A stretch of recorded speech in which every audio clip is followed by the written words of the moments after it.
నమస్కారం, welcome to Sakshi TV news. ముందుగా headline. Autism centre ను సందర్శించి పిల్లల ఎదుగుదల గురించి సమీక్షించిన జిల్లా కలెక్టర్ రాజకుమారి ఘనయ్య. వక్ఫ్ సవరణ బిల్లు ఆమోదాన్ని వ్యతిరేకిస్తూ తీవ్రంగా ధ్వజమెత్తిన ఎమ్మెల్సీ ఇసాక్ బాషా, మున్సిపల్ చైర్పర్సన్ మాబునిసా. ఎన్నికల జాబితా నమోదు, సవరణ, చేర్పులు, మార్పులపై బిఎల్ఓలకు శిక్షణ. విద్యుత్ శాఖ కార్యాలయం ఆవరణంలో చలివేంద్రం ఏర్పాటు.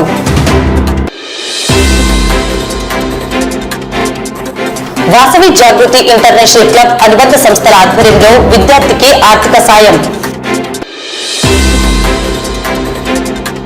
ఘనంగా షిరిడి సాయిబాబా 25వ ఆలయ వార్షికోత్సవ వేడుకలు. నేడు నాగప్రతిష్ఠ అనంతరం అశ్వథ నారాయణ కళ్యాణ మహోత్సవం.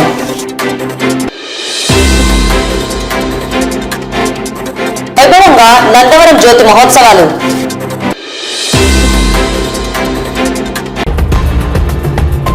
ఆటిజం సాధారణ పిల్లల్లా లేకపోవడం, ఏడీహెచ్డీ, మోటార్ స్కిల్ ఆలస్యం వంటి సమస్యలు ఉన్న పిల్లలు డిఐసి సెంటర్ ద్వారా సాధారణ జీవితానికి చేరుకొని శారీరక, మానసికంగా అభివృద్ధి చెందుతున్నారు. జిల్లా కలెక్టర్ రాజకుమారి గురువారం నంద్యాల పట్టణంలోని ప్రభుత్వ సర్వజన వైద్యశాలలో ఆటిజం సెంటర్ను సందర్శించి పిల్లల ఎదుగుదల గురించి సమీక్షించారు. ఈ సందర్భంగా జిల్లా కలెక్టర్ రాజకుమారి మాట్లాడుతూ, ఆటిజం సంబంధిత వైకల్యాలపై ప్రత్యేక శిక్షణ, సరైన మార్గదర్శకత్వం ఉంటే ఈ పిల్లలు సాధారణ జీవనానికి దగ్గరయ్యే అవకాశం ఉందని తెలిపారు. రాష్ట్ర ప్రభుత్వం ఈ దిశగా ప్రత్యేక శిక్షణ కార్యక్రమాలను అమలు చేస్తుందని, ఆటిజం కలిగిన పిల్లలకు speech therapy, behaviour modification, physiotherapy వంటి సేవలను అందించేందుకు చర్యలు తీసుకుంటుందని తెలిపారు. డిఐసి సెంటర్ ద్వారా శిక్షణ పొందుతూ శారీరక, మానసికంగా అభివృద్ధి చెందుతున్నారు. ప్రత్యేక శిక్షణ, speech therapy, behaviour modification, physiotherapy వంటి విధానాల ద్వారా వీరు సామాజికంగా మేల్వి మార్పులు సాధించారన్నారు. ఈ కేంద్రంలో శిక్షణ పొందిన చాలా మంది పిల్లలు స్కూల్కి వెళ్లే స్థాయికి చేరుకోవడం, స్వతంత్ర జీవన నైపుణ్యాలను మెరుగుపరుచుకోవడం, ఇతరులతో మెలగడం వంటి అనేక అంశాలలో పురోగతి సాధించారని తెలిపారు. మన జిల్లాలో 2,16,000 పెన్షన్స్ ఉన్నాయి. ప్రతి నెల కూడా మనం 93 కోట్ల రూపాయల్ని పెన్షన్ రూపంలో లబ్ధిదారులందరికీ కూడా ఇస్తూ ఉన్నాం. అందులో వృద్ధాప్య, వితంతు పెన్షన్స్ అయితే 4,000 రూపాయలు. ఏదన్నా డిఫరెంట్లీ ఏబుల్డ్ అయ్యుండి వైకల్యం ఏమన్నా ఉంటే వాళ్ళకి 6,000 రూపాయలు. అలాగే డయాలసిస్ చేసుకుంటున్న వాళ్ళు, మంచం మీద పెరలైజ్ అయిపోయి లేవలేని పరిస్థితిలో ఉన్న వారందరికీ కూడా మెడికల్ పెన్షన్ దానికి అనుగుణంగా 10,000, కొంతమందికి 15,000 రూపాయలు ఇస్తూ ఉన్నాం. ఇప్పుడు ఈ డిఫరెంట్లీ ఏబుల్డ్ పెన్షన్స్ చూస్తే సుమారుగా 25,000 ఉన్నాయి. మెడికల్ పెన్షన్స్ 900 ఉన్నాయి. ఆ 900 ఆల్రెడీ మనము స్క్రూటినీ చేసి డేటా అంతా కూడా అప్లోడ్ చేసాం. ఈ 25,000 పెన్షన్స్ రోజుకి పొద్దున్న 150, సాయంత్రం 150, 300, అలా వారానికి 3 రోజులు మనకి 900 పెన్షన్స్ వారంలో రీవెరిఫికేషన్ చేస్తూ ఉన్నాము. ఈ డేటా మనం అప్లోడ్ చేయడం జరుగుతుంది, యాక్చువల్ డిజేబిలిటీ ఎంత ఉంది అన్నది. సో ఈ పెన్షన్ బెనిఫిషరీస్ ఎవరెవరు ఉన్నారో వాళ్ళ స్లాట్ ప్రకారం ఇక్కడికి వచ్చి రీవెరిఫికేషన్ చేసుకోవాల్సిందిగా కోరుతున్నాం. మన మెడికల్ అండ్ హెల్త్ టీం అందరికి కూడా చెప్పాను, ఏ ఒక్కరు కూడా చిన్న ఇబ్బంది కూడా పడకూడదు. ఎండలు ఎక్కువ ఉన్నాయి కాబట్టి ప్రాపర్ షేడ్, డ్రింకింగ్ వాటర్ వాళ్ళకి ఇచ్చి టైం ప్రకారం ఒక్కొక్కరికి 10 నిమిషాలు 15 నిమిషాలు కూడా పడుతుంది కాబట్టి కాసేపు వేచి ఉండాల్సి వస్తుంది. ఏ చిన్న ఇబ్బంది కూడా వాళ్ళకి తలెత్తకుండా చూడమని ప్రతి ఒక్కరికి చెప్పడం జరిగింది.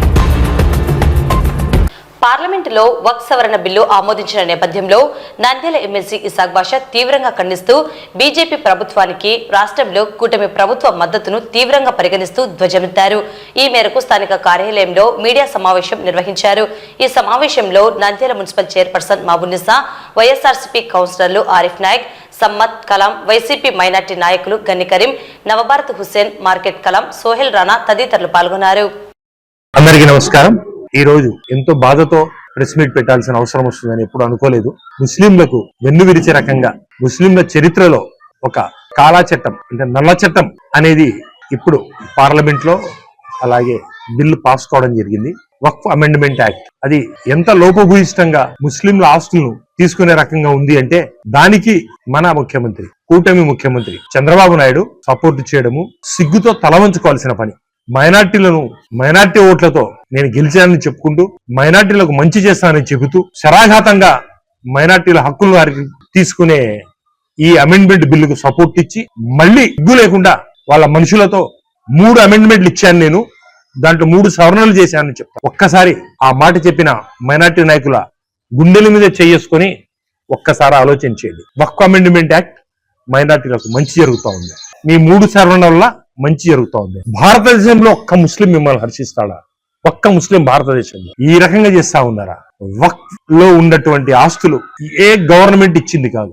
ఒక్క ఎకరా ఆస్తి కూడా గవర్నమెంట్ ఇది వక్ఫ్ బోర్డులో లేదే.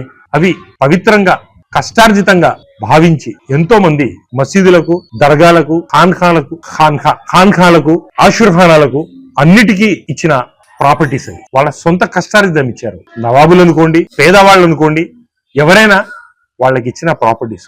ఆ ప్రాపర్టీస్ ఆ ఇన్స్టిట్యూషన్ గుండి ఆ ఇన్స్టిట్యూషన్ డెవలప్మెంట్ కు చేయాలి. ఒక్కసారి వక్ఫ్ ఇస్తే మళ్ళీ ఎనికి చేయడానికి లేదు. భారతదేశంలో ఎక్కువ వక్ఫ్ ప్రాపర్టీస్ ఉన్నాయి కాబట్టి బీజేపీ ప్రభుత్వం దాని మీద రాక్షస కన్నేసి ఈ రకంగా మైనార్టీలకు ద్రోహం చేయాలని చెప్పేసి ఈ వక్ఫ్ అమెండ్మెంట్ యాక్ట్ తెచ్చింది. ఇది నిజం కాదా? భారతీయులకు అందరికి తెలియదా? నేను సూటిగా అడుగుతా ఉన్నాను. మా ముస్లిమ్స్ కేవలం మైనార్టీలలో ఉన్నటువంటి ముస్లిమ్స్ వక్ఫ్ లో హిందువుల జోక్యం ఏమిటి? మొన్నటికి మొన్న చంద్రబాబు నాయుడు తిరుపతిలో క్లియర్ గా చెప్పాడు, అన్యమతస్థులు ఉద్యోగం కూడా చేయకూడదు, అక్కడ ఉద్యోగం చేస్తే వాళ్ళని ట్రాన్స్ఫర్ చేస్తాము, కేవలం హిందువులు మాత్రమే తిరుపతిలో తిరుపతి పవిత్రతను కాపాడే రకంగా వాళ్ళకు మాత్రమే అక్కడ ఉంటాము, పెడతాము, మిగతా వాళ్ళను వేరే చోటి ట్రాన్స్ఫర్ చేసి వాళ్ళ సర్వీసెస్ వేరే చోట వాడుకుంటామని చెప్పారు. స్వాగతిస్తున్నాం మేము దానికి. మేము కూడా అలాగే ఉండాలిగా, మాకు కూడా అదే న్యాయంగా, మైనార్టీలో కూడా అదే న్యాయంగా. హిందువులకు ఒక్కటే కాదు కదా న్యాయం. తిరుపతిలో అన్యమనస్తులు ఉద్యోగమే చేయకూడదు, మా వక్ఫ్ బోర్డ్ అమెండ్మెంట్ యాక్ట్ తో వాళ్ళు మా మీద పెత్తనం చేయాలా? ఇది న్యాయమా? దీనికి మీరు సపోర్ట్ ఇస్తారా? మేము దీన్ని తీవ్రంగా ఖండిస్తున్నాం. మేము మీ ద్వారా మా జగనన్నకు అపోజ్ చేసినందుకు మేము మైనార్టీల తరఫున హృదయపూర్వక ధన్యవాదాలు తెలుపుతా ఉన్నాం. ఇది మళ్ళీ వెనక్కి తీసుకోవాల్సిందే. బిల్ అయిన తర్వాత కూడా వెనక్కి తీసుకునేంత వరకు మేము పోరాడతాము. దీనికి ప్రతి వ్యక్తి కలిసి వస్తాడు. నేను మీ ద్వారా ఉలమాలకు, ఆలింలకు, ముఫ్తీలకు, మత సంస్థల్లో ఉండే ప్రతి వ్యక్తికి నేను రిక్వెస్ట్ చేస్తా ఉన్నాను. ఒక్కసారి మీరు మనసు పెట్టి ఆలోచన చేయండి. మీరు మాకు ఉలమాలు గాని, ఆలింలు గాని, ముఫ్తీలు గాని మాకు మార్గదర్శకంగా ఉంటారు. ఆఖిరత్ అంటే మరణం తర్వాత ఏం చేయాలో ఆఖిరత్ రస్తా చూపెట్టేవాళ్ళు మీరు. దునియాలో కూడా మాకు రస్తా చూపెట్టండి. మా ఆస్తులు, మా మసీదులు కొల్లగొట్టే చట్టం ఇది. మీరందరూ మాతో సంఘటితంగా రండి, మనమందరం కలిసి పోరాడదాం, మన హక్కులు మనం కాపాడుకుందాం. దయచేసి మీరు అన్ని మానుకొని ఏకతాటిగా ఒక్కటే మనం పోరాడదాం. ఖచ్చితంగా మనం ఈ పాస్ అయిన బిల్లు వెనక్కి తీసుకునేంత వరకు పోరాడదామని చెప్పేసి నేనైతే దీనికి కట్టుబడి ఉంటానని చెప్పేసి తెలుపుకుంటూ సెలవు తీసుకుంటాను. నమస్కారం. వైఎస్ఆర్సీపీ నాయకులు కానివ్వండి, ముస్లిం నాయకులు కానివ్వండి, ముస్లిం సంఘాలు కానివ్వండి, దేశవ్యాప్తంగా ఎన్నో రోజుల నుంచి పోరాటం అయితే చేస్తున్నారు. కానీ నిన్నటి దినాన ముస్లింస్ అందరికీ ఒక బ్లాక్ డేగా నిన్న వక్ఫ్ అమెండ్మెంట్ బిల్లుని ఆమోదించడము, అలాగే మన రాష్ట్రాన్ని గురించి మాట్లాడితే దానికి తెలుగుదేశం నాయకులు గాని వత్తాసు పలకడం అనేది ఒక దురదృష్టకరమైనటువంటి సంఘటన. ముఖ్యంగా మన రాష్ట్రంలో గాని ఎప్పుడూ లేని విధంగా ముస్లిం హిందువుల మధ్య ఈ మధ్య కాలంలో ఎన్నో విభేదాలు ఎన్నో తలెత్తుతున్నాయి. ఇలాంటి సంఘటనలు చేసుకుంటున్న ఈ సమయంలో ఇలాంటి బిల్లుకి టీడీపీ నాయకులు చంద్రబాబు నాయుడు గారు ఆమోదించడం అనేది చాలా దురదృష్టకరము.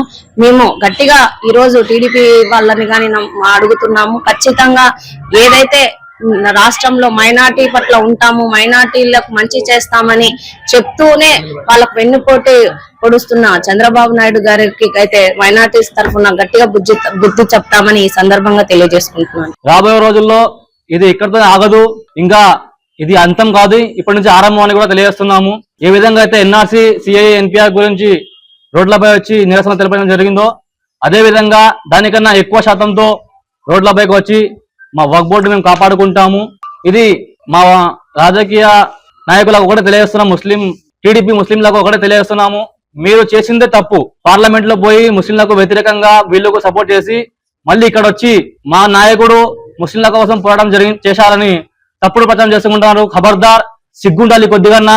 అల్లాకు భయపడండి. ఈ రోజు మీ రాజకీయం ఉండొచ్చు, ఒక 5 ఏళ్ళు మీ రాజకీయం ఉంటుంది, కానీ రేపటి రోజున అల్లా దగ్గర పోయినప్పుడు ఏం సమాధానం చెప్పుకుంటారని కూడా తెలియజేస్తున్నాను.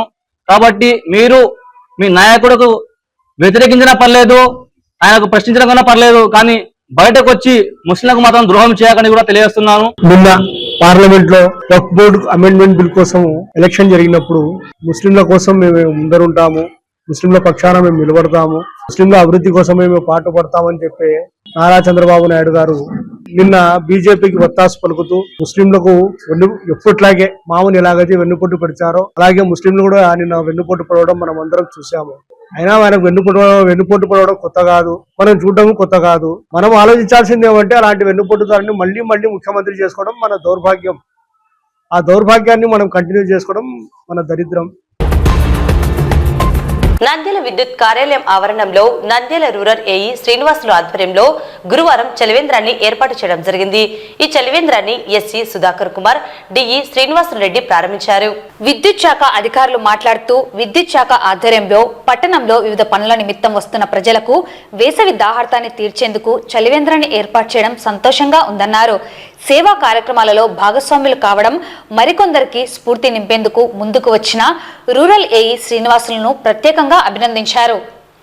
ముఖ్యంగా ఈ సమ్మర్ సీజన్ లో హీట్ వేవ్స్ ఎక్కువ ఉన్నాయనే ఉద్దేశంతో గౌరవ కలెక్టర్ గారు, అలాగే గౌరవనీయులు మా విద్యుత్ శాఖ ఎస్సీ గారు, ఈ గారి ఆదేశానుసారం ప్రతి సెక్షన్ ఆఫీస్ నందు వినియోగదారులకు, తర్వాత మా సిబ్బందికి, మా నిరంతరం మా ఆఫీస్ పక్క నుంచి నడిచే బాటసారులకు కానీ ఎవరికైనా సరే నీరు అందుబాటులో ఉండాలి, అలాగే కొద్దిగా మజ్జిగ కూడా అందుబాటులో ఉండాలనే ఉద్దేశంతో మజ్జిగ నీరు మా నంద్యాల రూరల్స్ సెక్షన్ ఆఫీస్ నందు ఈరోజు మేము ప్రొవైడ్ చేయడం జరిగింది.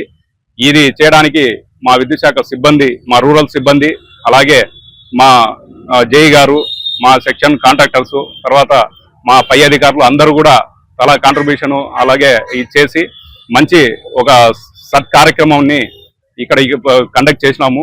ప్రతి ఒక్కరూ ఈ బాటసారి ఈ పక్కనే మన రోడ్డు పక్కనే ఉంది కాబట్టి పక్క నుంచి పోయే ప్రతి బాటసారులు, అలాగే ఇక్కడ విద్యుత్ శాఖకు వచ్చే వినియోగదారులు అందరూ ఈ అవకాశాన్ని వినియోగించుకొని ఎప్పటికీ ఇక్కడ చల్లటి శుచి శుభ్రత కలిగిన మజ్జిగ, నీళ్లు, మినరల్ వాటర్ అన్ని అందుబాటులో ఉంటాయి కాబట్టి ఈ అవకాశాన్ని అందరూ వినియోగించుకోవాలని వినియోగదారులకు అందరికీ తెలియజేసుకుంటున్నాను. ధన్యవాదాలు. డిస్ట్రిక్ట్ కలెక్టర్ గారు అయినటువంటి రాజ్కుమారి మేడం గారు సమ్మర్ లో అందరికీ కూడా చలివేంద్రాలు ఏర్పాటు చేసి కనీసం మంచినీళ్ళు ఫెసిలిటీ అందరికీ కల్పించాలి. ఎవరు కూడా దాహంతో లేకపోతే ఈ నీళ్లు లేక అవస్థలు పడేటువంటి సందర్భం కలగకూడదు అనే ఉద్దేశంతో ప్రతి కార్యాలయం దగ్గర ఇటువంటి చలివేంద్రాలని ఏర్పాటు చేయాలని చెప్పేసి ఆదేశించున్నారు.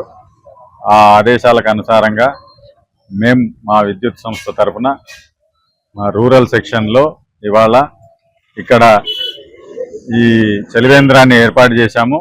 ఈ చలివేంద్రంలో నిరంతరంగా మజ్జిగ కూడా వినియోగదారులకు కానీ లేదా ఎవరైనా వచ్చిన వాళ్ళకు కూడా ఇవ్వడానికి అని చెప్పేసి మా ఏఈ గారి సౌజన్యంతో ఈ కేంద్రాన్ని ఏర్పాటు చేయడం జరిగింది.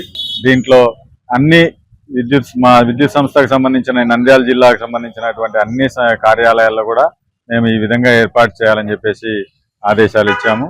దాని ప్రకారము అన్ని సెక్షన్లలో కూడా ఏర్పాటు చేస్తాం. వచ్చిన వాళ్ళు ఇక్కడ నివాస స్థలం ఉండేవాళ్ళు అయితే ఇంటికి పోయి తాగడం ఏదో చేస్తుంటారు.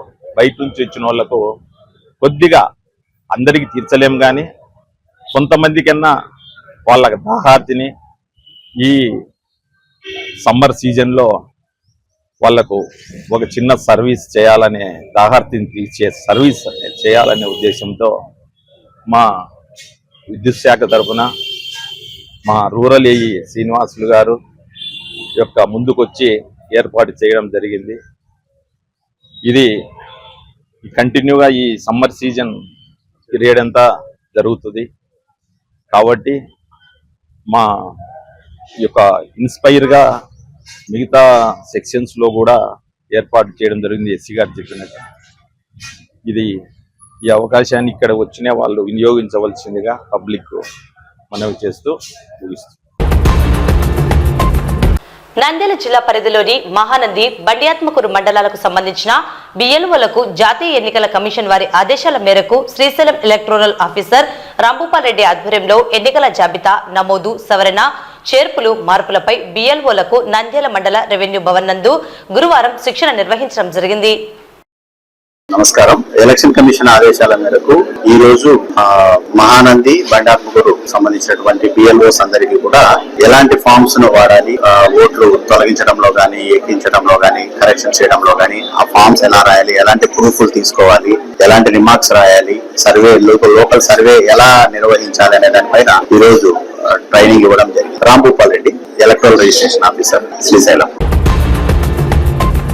వాసవి జాగృతి ఇంటర్నేషనల్ క్లబ్ అనుబంధ సంస్థలు నవనంది క్లబ్ నంద్యాల అధ్యక్షుడు కురాకు శ్రీనివాసులు, పొట్టి శ్రీరాములు క్లబ్ నూనెపల్లె అధ్యక్షుడు తాళ్ళూరు జనార్దన్ల ఆధ్వర్యంలో నేడు కర్నూలుకు చెందిన పేద ఆర్యవైశ్య విద్యార్థిని విద్య కోసం 22,000 రూపాయలు ఆర్థిక సహాయం చేయడం జరిగింది. ఈ కార్యక్రమానికి ముఖ్య అతిథులుగా Nandyal traffic CI Mallikarjuna Gupta, club Kurnool జిల్లా గవర్నర్ బింగుమల శ్యాంసుందర్ గుప్తాలు పాల్గొన్నారు. ఈ సందర్భంగా శ్యాంసుందర్ గుప్తా మాట్లాడుతూ గత నెలలో జరిగిన క్లబ్ల ప్రమాణ స్వీకార కార్యక్రమంలో international charter founder president Tiruviti Venugopal పేద అమ్మాయి చదువు కోసం ఆర్థిక సహాయం కోరగా నిమిషాల్లో దాతల సహకారంతో అక్కడే 20,000 రూపాయలు వసూలు అయ్యాయని తెలిపారు. అలాగే మల్లికార్జున గుప్తా మా అమ్మాయి ఆర్థిక పరిస్థితి చూసి స్పందించి వెంటనే తన వంతు ఆర్థిక సహాయం అందించారు. ఈ సందర్భంగా ఆయన మాట్లాడుతూ బాగా చదువుకొని ఉన్నత స్థానంలో ఉండి భవిష్యత్తులో మరొకరికి సహాయం చేయాలని తెలిపారు. క్లబ్ సభ్యులను అభినందిస్తూ మున్ముందు ఇలాంటి కార్యక్రమాలు చేయాలని కోరారు. ఈ కార్యక్రమంలో బాలాజీ కాంప్లెక్స్ సొసైటీ అధ్యక్షుడు Bingumalla Subbalakshmaiah, cabinet secretary Malipeddi Nagaraju, cabinet సభ్యులు బొగ్గరపు జనార్దన్, ఇల్లూరి రామకృష్ణ, గర వెంకటేశ్వర్లు తదితరులు పాల్గొన్నారు. వాసవి జాగృతి సొసైటీ నుంచి మనకు నంద్యాల టౌన్ లో ఈ సంస్థ వారు డొనేషన్స్ కలెక్ట్ చేసి పేద విద్యార్థుల యొక్క వాళ్ళ ఆకాంక్షను బాగా చదువుకొని ఉన్నత స్థితికి చేరాలని చెప్పి ఎవరైతే విద్యార్థులు ఉంటారో వాళ్ళల్లో ఒక పేద విద్యార్థిని కర్నూలు నుంచి సెలెక్ట్ చేసి ఆ అమ్మాయికి నా చేతుల మీదుగా 20,000 రూపాయలు డొనేట్ చేయడం జరిగింది. ఈ సంస్థ ఇక ముందు కూడా మంచి కార్యక్రమాలు చేస్తూ ఇలాగే ఆర్థికంగా వెనుకబడిన వారికి సహాయ సహకారాలు అందిస్తూ మంచి పేరు తీసుకొని రావాలని, అలాగే ఈ సంస్థ ద్వారా కూడా సహాయ సహకారాలు పొంది వాళ్ళు జీవితంలో ఉన్నత స్థితికి చేరిన తర్వాత ఈ సంస్థకు కూడా వాళ్ళ యొక్క సహకారాన్ని అందించి ఇటువంటి కార్యక్రమాలు ఎన్నో జరుపుతూ ఈ సంస్థ ముందుకు వెళ్ళాలని చెప్పి కోరుకుంటూ ఈ అవకాశం ఇచ్చిన పెద్దలందరికీ ధన్యవాదాలు తెలుపుకుంటూ సెలవు తీసుకుంటాం. ఈ రోజు వాసవి జాగృతి క్లబ్ ఇంటర్నేషనల్ సంస్థ వారి ఆధ్వర్యంలో నవనంది జాగృతి క్లబ్, పొట్టి శ్రీరాములు జాగృతి క్లబ్ వారి ఆధ్వర్యంలో గత నెల జరిగిన ప్రమాణ స్వీకారోత్సవంలో Jagruti club international founder chairman Tiruviti Venugopal గారి పిలుపు మేరకు ఒక అమ్మాయి, కర్నూలుకి చెందిన అమ్మాయి ఆర్థికంగా వెనుకబడి ఉన్నారు. వారి చదువు రీత్యా ఒక పిలుపునిచ్చారు. ఆ అమ్మాయి చదువు కోసం ఆర్థికంగా మనం సాయం చేస్తే ఆ అమ్మాయి భవిష్యత్తులో మంచి ఉన్నత స్థాయిలో ఉండి మరొకరు సాయం చేస్తున్న ఉద్దేశంతో ఆయన పిలుపునివ్వగా 5 నిమిషాల్లో 20,000 రూపాయలు వసూలయ్యి ఆ అమ్మాయికి ఈ రోజు క్లబ్ తరఫున ఇవ్వడం జరుగుతుంది. ఆ అమ్మాయి ఈ సందర్భంగా కోరుకునేది ఒకటే, ఎందుకంటే ఆ అమ్మాయి ఆర్థికంగా ఇబ్బందులు ఉన్నప్పుడు అందరూ సాయం చేశారు.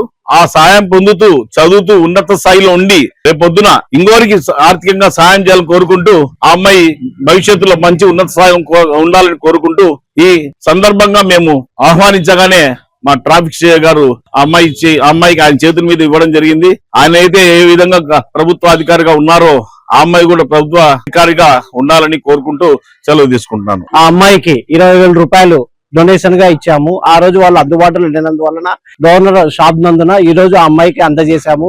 కర్నూలు ఆర్యవైశ్య ఆ అమ్మాయికి ఈ చదువుకోవడము ఇంకా వేరే సంస్థల నుంచి కూడా ఆ అమ్మాయికి ఏర్పాటు చేయగలమని చెప్పబడుతున్నాము.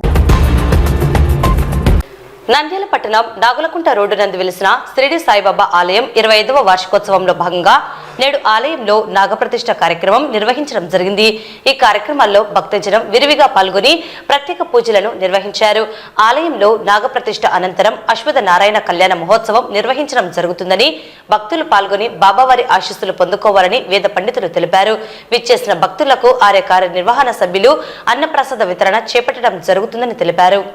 నంద్యాల పట్టణంలో నాగులకుంట యందు వెలసి ఉన్నటువంటి చాలా వైభవాన్వితమైన బాబావారి మందిరం, దత్తాత్రేయ స్వామి వారి మందిరం. ఈ మందిరాలకు మధ్య భాగంలో ప్రత్యేకంగా అశ్వత్థనారాయణ స్వామి వారి వృక్ష సమీపంలో నాగేంద్ర స్వామి వారి యొక్క పునః ప్రతిష్ఠ కార్యక్రమాలు ఈ రోజుతో చాలా వైభవంగా ముగియనున్నాయి. ఈ రోజు ప్రతిష్ఠా కార్యక్రమాల తర్వాత అన్నదాన కార్యక్రమం ఇవన్నీ కూడా ఉంటాయి. అంతేకాకుండా సాయంకాలం అశ్వత్థనారాయణ స్వామి వారి కళ్యాణ మహోత్సవం కూడా చాలా దేదీప్యమానంగా నడుస్తుంది. అంతేకాకుండా భక్తులకందరికీ తెలియజేసే విషయం ఏంటంటే 41 రోజుల పాటు స్వామి వారికి ఒక ప్రత్యేకమైన దీక్ష ఉంటుంది. కాబట్టి ఈ 41 రోజులో ఇక్కడ దర్శనాన్ని చేస్తే ఆ పొందేటువంటి ఫలితము, ప్రభావము, ఆశీర్వాదము వేయింతలు గొప్పగా ఉంటుందంటారు. కాబట్టి ప్రతి భక్తులు కూడా ఈ జరిగే కార్యక్రమం 41 రోజుల పాటులో ఏదో ఒక రోజు ఖచ్చితంగా వచ్చి స్వామివారిని దివ్య దర్శనం చేసుకోండి, స్వామి ఆశీర్వాదాన్ని పొందండి అన్నట్టుగా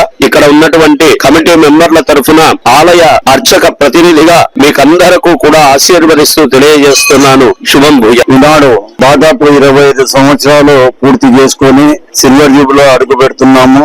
ఈ బాబా దేవాలయ నిర్మాణం జరిగి అత్యంత వైభవంగా జరిగింది. 20 సంవత్సరాలు కూడా ఆ బాబా వారిని ప్రతి గురువారం కూడా దాదాపు 700 మందికి అన్నదానం కూడా చేస్తున్నాం. ఇంకా పోతే కొంచెం ఈ సిల్వర్ జూబ్లీ సందర్భంగా ఏదైనా కార్యక్రమాలు కొంచెం ఇది చేయాలని చెప్పేసి ఉద్దేశంతో ఏదైనా మరమ్మతులు కూడా చేపట్టడం జరిగింది. మీరు చూశారు బంగారు కవచాలు, మళ్ళీ ఇక్కడ దత్తాత్రేయ స్వామి మందిరంలో కూడా బంగారు కవచాలు షెడ్యూల్ ఎలా ఉన్నాయో అలా చేయడం జరిగింది. ఇంకో విషయం ఏమిటంటే ఆనాడు ఏదైతే ప్రారంభోత్సవంలో ఢిల్లీ చక్రవర్తి ఫ్యామిలీ ఈ సుబ్రహ్మణ్య స్వామి గారి ప్రతిష్ట జరిపారు.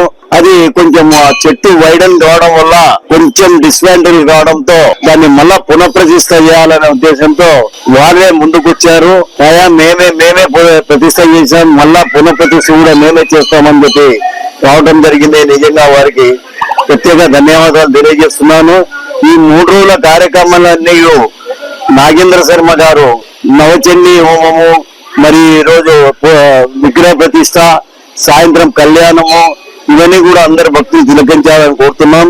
దాదాపు ఒక 2-3 వేల మంది వస్తారనే ఉద్దేశంతోనే మేము భోజన కార్యక్రమంగా దాన్ని ప్రసాదం అంటారు, అవి కూడా మేము రెడీగా చేసి ఉన్నాం. కాబట్టి భక్తులందరూ కూడా బాబా దేవాలయాన్ని దర్శించుకొని విరిగా ఇచ్చేసి బాబాకు కృపకు పాత్రలు కావాలని కోరుతున్నాం. నమస్తే అండి. 25 ఏళ్ల క్రితం ఇక్కడ ఫస్ట్ విగ్రహ ప్రతిష్ఠ చేసినది కూడా నేనే. మళ్ళీ ఇప్పుడు మాకు ఈ అవకాశాన్ని బాబా ట్రస్టీస్, బాబా కమిటీ సభ్యులందరూ మాకు ఇచ్చారు. ఇది ఎంతో సంతోషంగా భావిస్తూ ఈ 4 రోజుల నుంచి కూడా మేము ఇక్కడ పూజలు చేస్తున్నాము. ఈ రోజు సాయంకాలంతో స్వామి కళ్యాణంతో ఇది ముగిస్తుంది. భక్తులందరూ విచ్చేసేసి కళ్యాణాన్ని తిలకించి మమ్మల్ని అందరినీ ఈ గుడిని పుణ్యం చేయాల్సిందిగా కోరుకుంటున్నాం. వైభవంగా నందవరం జ్యోతి మహోత్సవాలు జరిగాయి. కార్యక్రమంలో మంత్రి బీసీ జనార్దన్ రెడ్డి సత్యమణి, బీసీ ఇందిరారెడ్డి జ్యోతి అమ్మవారికి మొక్కు చెల్లించుకున్నారు. ఇందిరారెడ్డి స్థానిక శ్రీ చెన్నకేశవ ఆలయం వద్ద నుండి జ్యోతిని గండదీపం తలపై పెట్టుకుని పాదయాత్రగా బయలుదేరి అమ్మవారి సన్నిధికి వెళ్లి ఆలయంలో మొక్కు సమర్పించారు. ఈ కార్యక్రమంలో ఆలయ ఈవో, సహాయ కమిషనర్ కామేశ్వరమ్మ, మాజీ చైర్మన్ పివి కుమార్ రెడ్డిలు ఉన్నారు. నూతన తెలుగు ఉగాది శ్రీ విశ్వావసనామ సంవత్సరంలో నియోజకవర్గ ప్రజలు, రైతులు ఎలాంటి సమస్యలు లేకుండా పాడి పంటలతో చల్లగా ఉండాలని అమ్మవారిని కోరుకున్నట్లు ఆమె తెలిపారు.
వార్తలు ముగించే ముందు ముఖ్యాంశాలు మరోసారి. ఆటిజం సెంటర్ ను సందర్శించి పిల్లల ఎదుగుదల గురించి సమీక్షించిన జిల్లా కలెక్టర్ రాజకుమారి ఘనయ్య. వక్ఫ్ సవరణ బిల్లు ఆమోదాన్ని వ్యతిరేకిస్తూ తీవ్రంగా ధ్వజమెత్తిన ఎమ్మెల్సీ ఇసాక్ బాషా, మున్సిపల్ చైర్పర్సన్ మాబునిసా. ఎన్నికల జాబితా నమోదు, సవరణ, చేర్పులు, మార్పులపై బిఎల్ఓలకు శిక్షణ. విద్యుత్ శాఖ కార్యాలయం ఆవరణంలో చలివేంద్రం ఏర్పాటు.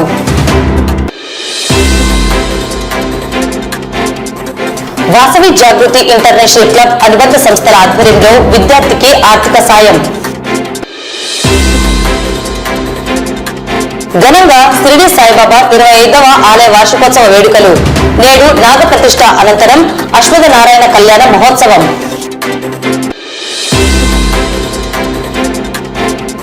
వైభవంగా నందవరం జ్యోతి మహోత్సవాలు.